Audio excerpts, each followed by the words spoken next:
Dinatti amantees nallattuun ormatti qawwaa kun mul'istum dinatti amantees nallattuun ormatti na jiraachistam jireenya raafa.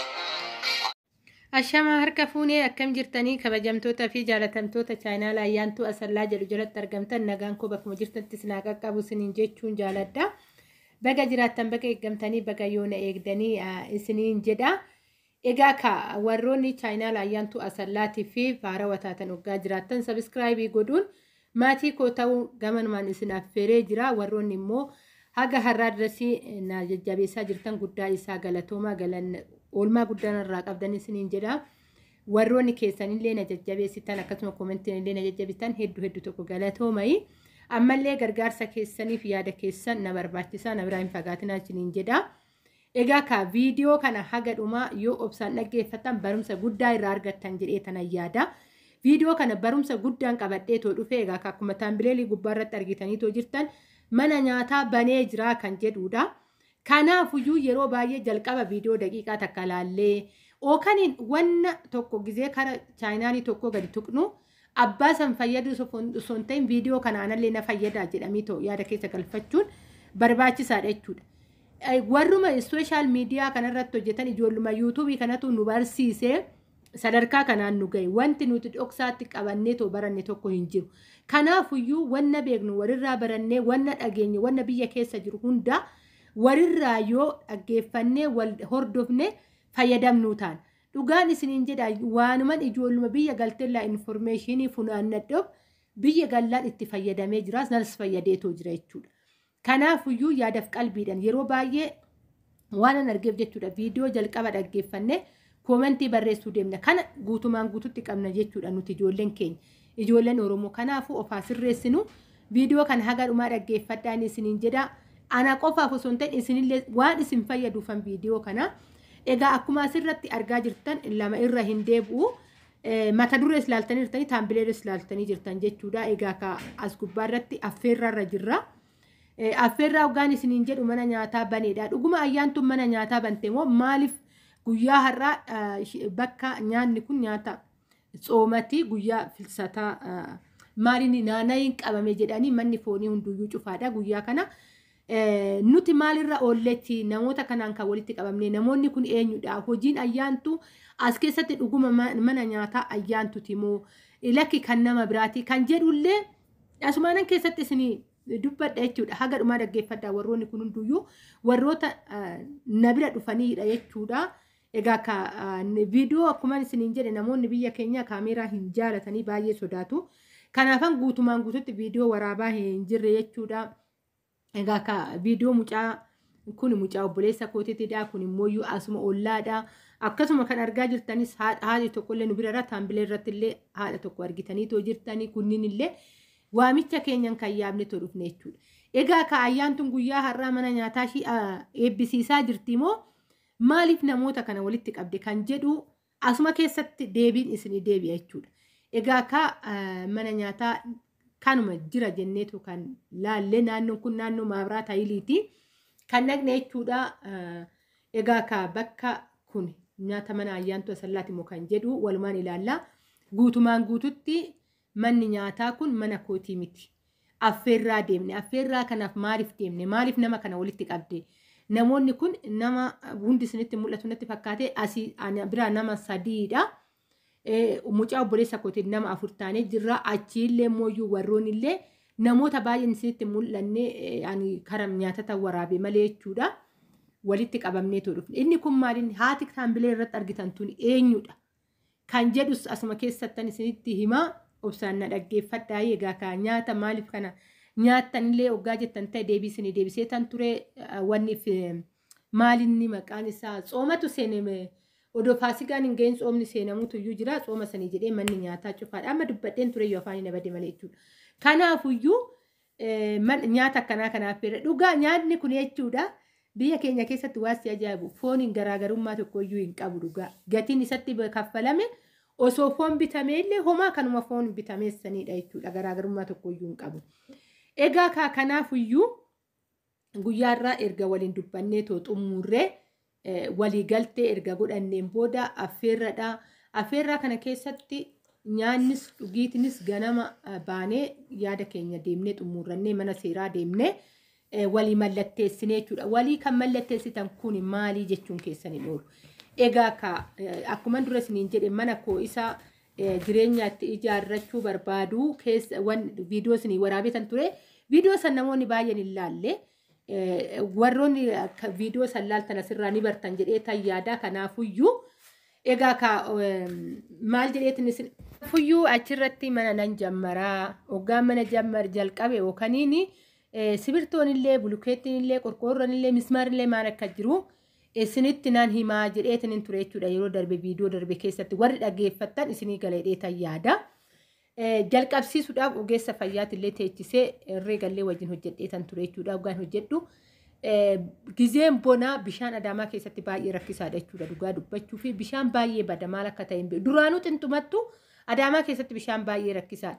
Bishaanii jedhee tan ganna eega jedhee tanan iddoo manaa sanarratti odoo hin jalqabin dhiise. Egaa qarshiin kun hoggaa taa'ee qarshii balleessuun salphaadha. Fiduun garuu baay'ee gatii nama gaafata. Kanarraa kan ka'e namoota naannootii walitti dhiyaadhee gaafadhee maaliif baay'ee tirfaammii qaba. Baay'ee yookaan bu'aa qabeessadha. Bootaa bittee osoo teechistee yeroo mana ijaarsu san odoo gurgurtee naan jedhanii namoonni baay'een illee nagorsanii ofii kiyyaaf illee onnaa baddee laalu. Daldala yoo daldaluu deemte wanta baay'ee si gaafata. Manni kiraa si gaafata. Daldalli wannidha jechuu kooti miti. Tuffachuu kooti miti.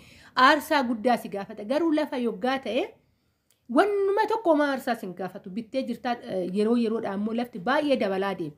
Har'arra boruurra dabalaa deeman. Hoggaa har'a gaafatte torbee har'aa hoggaa gaafatte qarshii kuma dhibba tokko maalinni kuma tokko waan akkasii fa'aa dabalaa deema jechuudha. Guyyaa lama guyyaa sadiin booda. Kanarraa kan ka'een bootaa bitee jechuudha. Bootaa hoggaan mana qorqoorroo luukii 10 ofirraa qabu bitee jechuudha. Mana jireenya tan bitee qarshii achirratti teessisuun malee irratti ijaaruu fi miti hoggaan bitu. Gaafa mana san irratti ijaaruu hedduu bootaa san gurguree tan yookaan mana san gurguree bootaan hin gurguramu. Mana san gurguree mana yeroo san viidiyoo waraabesan irratti hojjedha jechuudha. Kanarraa kan ka'ee karma seeratiin xumurranne asitti ijoollee baay'een warroonni waa'ee manaa na gaafattan dhaggeeffadhaa isiniin jechuufan. Naannoon itti bite naannoo san gaafa san bootaa hoggaa mattarru ganama obboroodha. Ogeessi mana mattarullee asuma keessa jira. Wanni kana keessa jechuudha viidiyoo kana keessa wanni gaafa mana mattarru halkanidha. Anillee wanni dhayyuu qabeen deemne kaameeraadhaa qabeen deemne jechuudha. Halkan sa'a 12ttidha baay'ee qorra deemne tuma achi xumurachuun yaade malee waa'ee kaameeraa dagadheen ture. Erga achi deebi'ee waa'ee kaameeraa yaadadhe jechuudha. Garuu as keessatti yaada kana keessatti gaafin keessan hunduu isinii deebi'a jedhee tan abdii qaba. Kanaafuyyuu ani amma bootaan bitee gaafa mana san jalqabuu dhugannarratti nan gurguradha jechuudha. Hoggaan gurguradhu tirfii ta'ennaa bu'aan guddaa irraa argadhee tan gurguradha. Ani homaa tokko lifatii tokkotti hin qabu. Manni irratti ijaaramee jira. Haxirii bichaan irratti haxirsiisaa samuuna kana biizii taane torbee dhuftu keessa haxirii deeman haxirsiisaa haxirii saniin boodatti mana barbaade nama itti nan galchaa barbaadamus baate akkatti hin taane waan gurguruuf namni illee itti galuu baatu homaa rakkoon hin jiru. Kanaaf jennee walii uummannee jechuudha kan walii galtee mana seeraa deebnee uummannee mana seeraa bakka itti mallatteessan teenyee gaafannee waan hundaa bittaaf gurgurtaa seerota hanqasii yookaan immooyyuu maal jedhama afaan oromootiin isa san nuuf dubbisee waan hundaa nutti himee abbaa seeratti irratti deemnee walii mallatteessinee waraqanni kiyya kan ishiitis deemnee bakka seeratti galee akkasitti bitanne jechuudha. Waan tokko kan mudoo tokko hin qabne karaa kanaan erga xumuranneen booda affeerratti deemne jechuudha. Egaa gammachuun baay'een gammadee sababbiin isaa maalinni aarsaa tokko malee namoonni hunduu warroota beekaniidha. Warroota sirriitti waa'ee seeraa beekaniidha. Bakki isaan nageessanillee warri raabinillee warra sirriitti beekaniidha. Ijaa ta'eefu salphumatti naa xumurame jechuudha. Odoon gatii tokko hin kaffalin salphumatti naa xumurame. Egaa kaama mana bituun baay'ee ulfaataadha. Garuu waaqayyo haa galatomu haala kanaan bitadhe. Walii erga mallatteessineen booda mana nyaataa deemnee mana nyaataa hoggaa deemnu guyyaan akka carraa ta'e naannayi amma yaadadheetoo jira naannayi seente egaa shiroo nyaanne jechuudha. Garuu shiroollee nyaannu baay'ee namatti tola. Nyaanni biyya keenyaa dhugaa cooma baay'ee hoteela baay'eellee deemee jiraan biyyoota ormaa keessatti bakka cooma caalaa jechuudha wanti asitti nuti nyaanne tokkoffaa bakka sammumti keetuyyuu sisi mata ta'ee hin beeku ofumaa mi'aa ta'ee hin beeku cooma caalaa jechuudha yookaan foon caalaa jechuudha.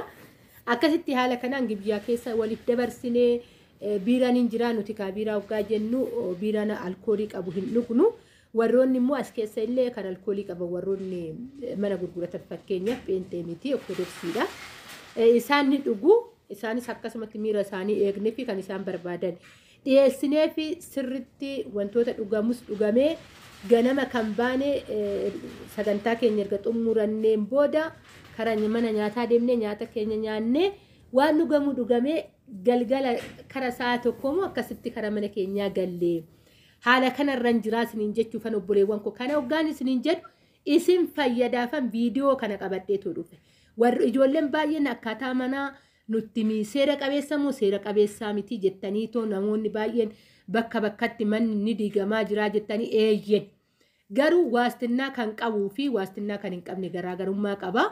Kanaafuyyuu ani kan waastinnaa qabuudha waaqayyo haa galatoomu wannumti na jalaa qisaasa'e tokkoyyuu hin jiru rabbi taatu dhugaa dubbachuuf hoggaan afran ani Dubaay keessatti xaare wannumti na jalaa qisaasa'e tokko hin jiru rabbii kootitti hin gammada jechuudha dhugaa dubbachuu fi har'a odoon gurguradhee gatii qabeessaa osoon saarbisii wal ijaaree kiraa amma kiraa biyya kana keessatti wanni keessatti Adaamaa keessatti ni beektu namoonni baay'een yoo kireessiteeyyuu qarshiidha jechuudha daldala jechuudha inni tokkoyyuu salphumatti ati nama daldalaa taate jechuudha haala kanarran jira isiniin jedha egaa ka viidiyoon koo guyyaarraa kana fakkaataa warroon isin ture laayik sheerii gochuun dagatinaa haga viidiyoo biraatti walitti deemnutti turtii gaarii